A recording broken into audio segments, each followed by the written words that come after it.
Bonjour,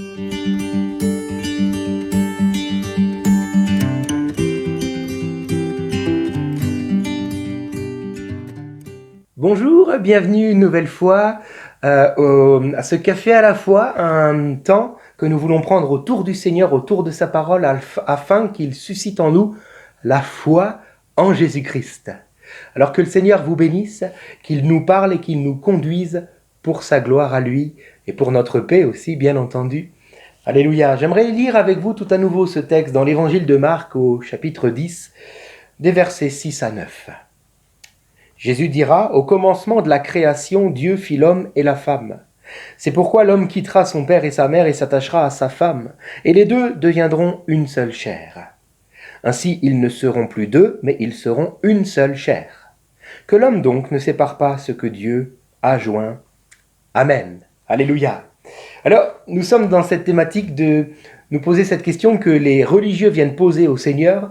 Nous est-il permis de répudier notre femme ? Mesdames, vous pourriez très bien dire, vous, nous est-il permis de répudier notre homme ? Voilà. Ceci étant dit, j'aimerais vraiment qu'on prenne le temps aujourd'hui encore, tout comme hier et dans les prochains jours, de nous poser les bonnes questions afin de ne jamais avoir à en arriver là. Voilà, tout simplement. Alors, hier, nous avions vu l'importance de choisir comme conjoint quelqu'un qui soit né de nouveau et qui partage la même foi que nous, qui a reçu tout comme nous le Saint-Esprit, afin que nous puissions bâtir notre vie sur le Seigneur, selon les plans de Dieu. Alléluia. Alors, il y a tellement de choses à dire sur ce sujet que les méditations qui se veulent être courtes ne me permettent pas de tout dire.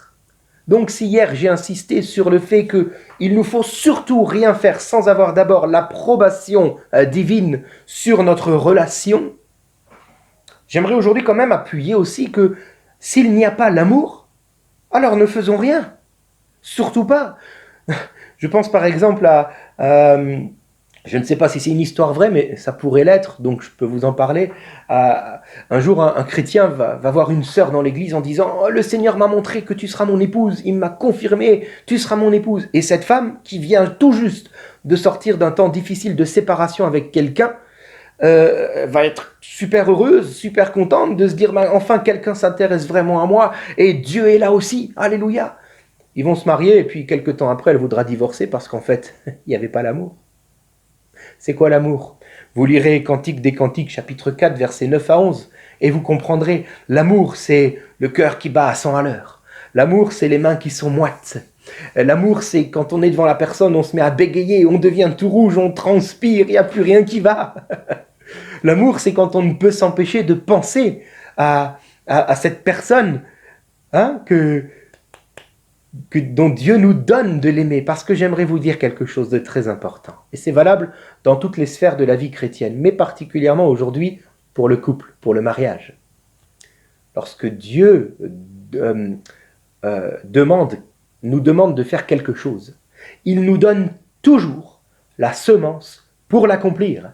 Si Dieu te confirme qu'il te veut avec tel ou tel conjoint dans le mariage, alors il te donnera avant tout la semence pour cela, c'est-à-dire l'amour pour cette personne. Alléluia. Si tu n'as pas les mains moites, si tu ne ressens pas tout cela, inutile de vouloir aller plus loin. Inutile. Je pense que Dieu est un Dieu d'amour et si nous disons que nous voulons baser et construire notre couple sur Dieu, à plus forte raison serait-ce aussi sur l'amour.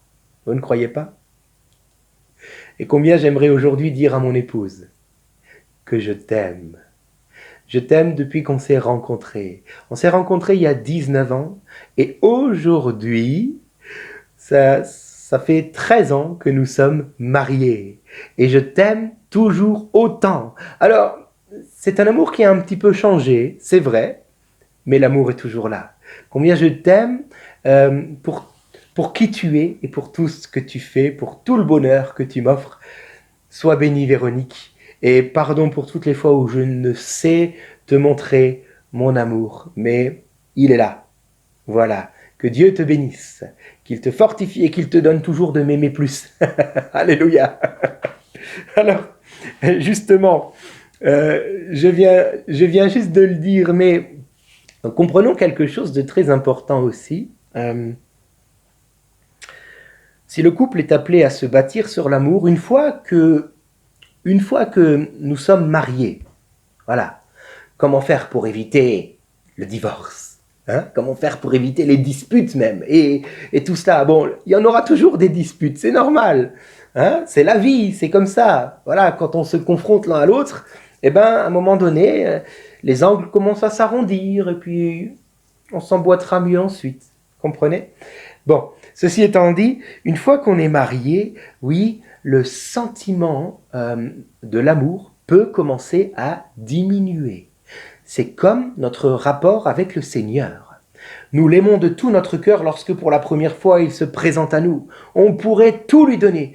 Mais voilà que les années commencent à passer, les difficultés se faisant, les vagues passant les unes après les autres. L'amour avec Dieu commence progressivement à peut-être un petit peu, on va pas dire diminuer, mais à changer. Comprenez ce que je veux dire? Alors, il est très important de faire la différence entre le sentiment amoureux et le fait de s'aimer. Le sentiment amoureux est un état, je vous en ai parlé avant, on a les mains moites, la gorge sèche, on ne fait que de penser, même de rêver à l'autre, etc. Ça c'est le sentiment amoureux. Au début, il est là, alléluia. Progressivement, il disparaît, et alors nous sommes appelés à nous aimer. Ce n'est plus un état, mais c'est un verbe. Le fait de s'aimer, c'est les actes concrets, pratiques et quotidiens que je pose pour aimer mon conjoint, et ce faisant, tout cela va entretenir l'état amoureux. Alléluia. C'est pareil avec le Seigneur, voilà pourquoi nous sommes appelés à vivre par la foi, à poser des actes concrets dans la foi, afin de pouvoir garder en nous le premier amour pour le Seigneur. Alléluia. Alors oui, nous sommes appelés à poser des actes. Je pense par exemple à un jardin. C'est une image. Que se passe-t-il si je ne m'occupe pas de mon jardin? Bon, l'herbe va pousser de plus en plus haute, il y aura les mauvaises herbes, il y aura des ronces, il y aura des épines, il y aura... Voilà, la nature va reprendre entièrement ses droits. Si je veux par exemple des belles tomates, ben, il faut déjà que je plante la semence, que j'arrose, que je bine, etc., que je prenne soin. Sinon, il n'y aura rien. C'est pareil avec le couple. Je suis appelé à prendre soin de l'autre, à prendre soin, à chercher à valoriser l'autre chaque journée par des actes concrets. Oui, par des mots.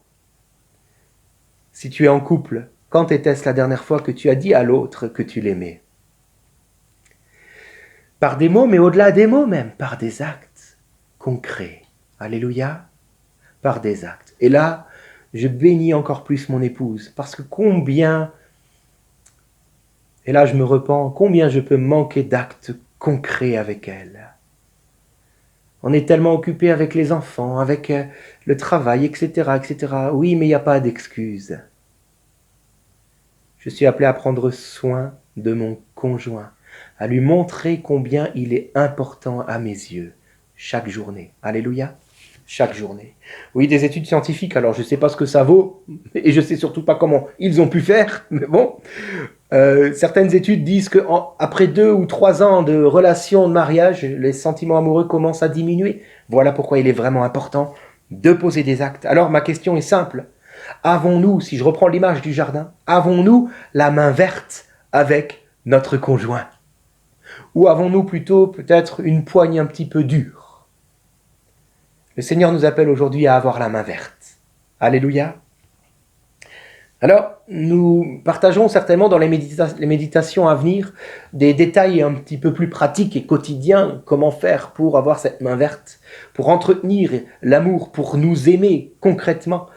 Mais j'aimerais aujourd'hui parler de quelque chose de très important et je finirai avec cela.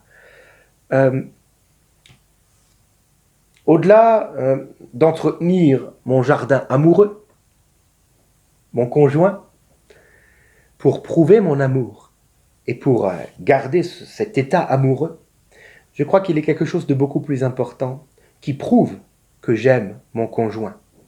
C'est lorsque j'accepte de garder ma place dans mon couple. Je vais vous lire Éphésiens 5, mais s'il vous plaît, ne coupez pas la vidéo en écoutant cela, on en parle juste après.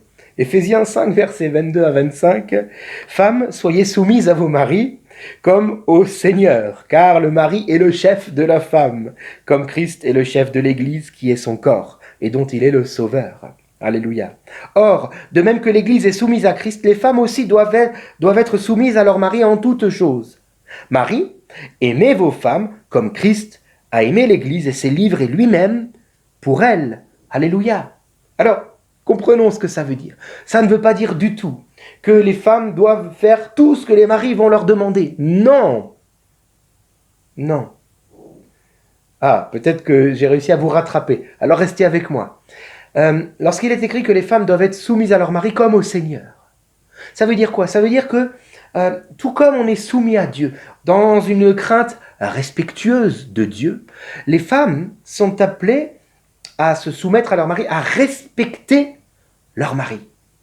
Voilà, je crois que le mot-clé, c'est le respect.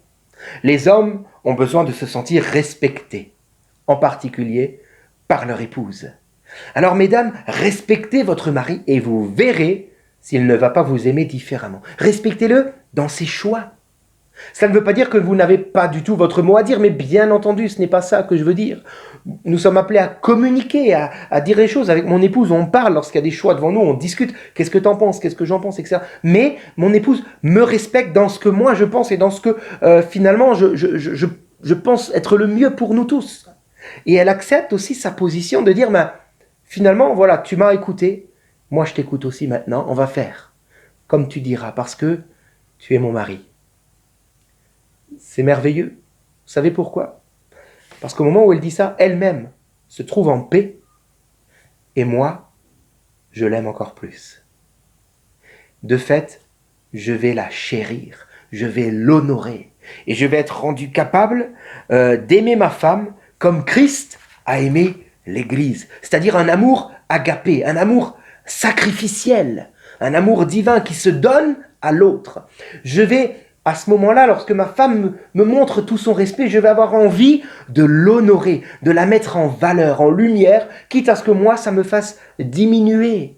Combien de fois ma femme m'a-t-elle dit, alors, après avoir discuté ensemble, Thomas, alors on fait comme tu dis, d'accord.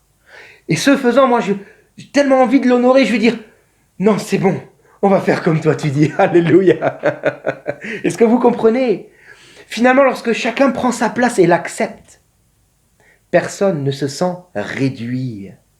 Jamais. Au contraire, les deux, que ce soit l'homme ou la femme, se sentent élevés dans l'amour. C'est important, je crois, aujourd'hui. Le Seigneur m'a vraiment mis à cœur de partager fortement sur ce domaine-là dans le couple. Si tu veux montrer à l'autre que tu l'aimes, prends ta place et accepte-la. Oui, si l'homme est le chef de la femme, comme on l'a lu, j'aimerais souligner 1 Corinthiens 11:3, Christ est le chef de l'homme. Finalement, qui est le chef du foyer? C'est le Seigneur, alléluia. Et il nous appelle à nous unir, les deux ne forment plus qu'une seule chair. Amen. Alors j'aimerais terminer par la prière. N'hésitez pas à vous connecter demain tout à nouveau, en particulier pour vos couples. Alléluia. Seigneur, bénis, Seigneur, chaque couple qui écoute ce message. Je prie que tu les bénisses et que, Seigneur, tu viennes renouveler l'amour, tout comme tu as pu le faire au travers des noces de Cana. Tu étais invité à un mariage, il manquait de vin. Et toi, tu as dit à tes disciples, allez mettre de l'eau dans les cruches et dans les vases. Et toi, tu as changé l'eau en vin. C'est-à-dire que aujourd'hui, nous venons à toi, peut-être en disant, Seigneur, il manque du vin dans mon couple. Il manque tout à nouveau cet état amoureux, ces mains moites, etc. Seigneur, je viens avec mon eau, qu'il me reste encore pour mon conjoint. C'est plus du vin, c'est plus que de l'eau. Change-le en vin, Seigneur. Je prie, mon Dieu, que pour tous ceux qui te ramènent leur eau pour leur conjoint, tu puisses maintenant le changer en vin, et que l'état amoureux puisse naître tout à nouveau, et que nous puissions apprendre à nous aimer en posant des actes et en prenant notre place qui est la nôtre, dans la paix de Dieu. Merci, Seigneur. Amen. Que Dieu vous bénisse. Bonne journée et à demain.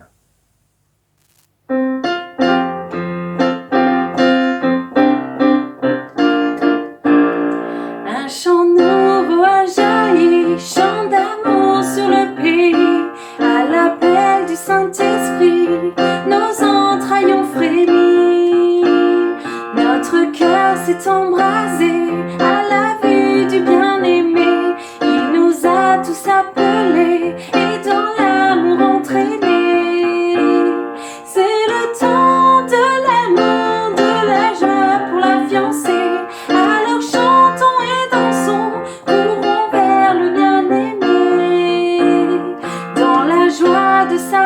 présence et